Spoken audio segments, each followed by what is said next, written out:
Day 26 of prep series. Wait చూసిరా ఎట్లా drop అవుతుందో ధనాధన్ మీకు తెలిసిన విషయమే. మన మీల్ 1 ఓట్ షేక్. తర్వాత చికెన్ షాప్ పోయినుండే ఒక కోడిని అయితే బలి చేయనీకి. అట్లనే ఇంట్లో ఎగ్ స్టాక్ కూడా అయిపోయిందని చెప్పి ఎగ్స్ తీసుకున్నా. తర్వాత ఇంటికి వచ్చేసి ఫ్రూట్స్ తినేసి ఒక చిన్న పని ఉంటే అట్లా బ్యాంక్ దాకా పోయినుండే. తర్వాత లంచ్లోకి వచ్చేసి మన చికెన్ రైస్. లంచ్ కంప్లీట్ చేసి కొద్దిసేపు జిమ్కి అయితే వెళ్ళిపోయినా. టైం చూసిరా ఎంత అవుతుందో.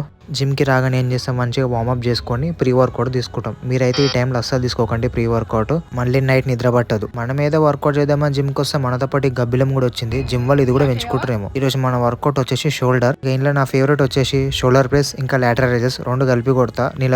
నిలబడి కొట్టడం చూసినంత ఈజీ అయితే కాదు. తర్వాత జల్దీ నేను మా జిమ్ రో కలిసి మొత్తం వర్కౌట్స్ అన్ని కంప్లీట్ చేసేసుకున్నా. తర్వాత పోస్ట్ వర్కౌట్ లో కార్డియో ఒక 45 minutes వేసిన. కార్డియో వర్కౌట్ ముందా వర్కౌట్ తర్వాత అంటే నేను అడిగితే నేను వర్కౌట్ తర్వాతనే అంట, ఎందుకంటే స్ట్రెంత్ రిటైన్ చేసుకోవడానికి. పోస్ట్ వర్కౌట్ లో మళ్ళీ ఒక చక్కటి ఓట్ షేక్. ఒక 3 గంటలు గ్యాప్ ఇచ్చి మనం డిన్నర్ కంప్లీట్ చేసుకొని బిల్డింగ్ మీదకి వెళ్ళిపోయినా మిగిలిపోయిన కార్డియో చేయడానికి.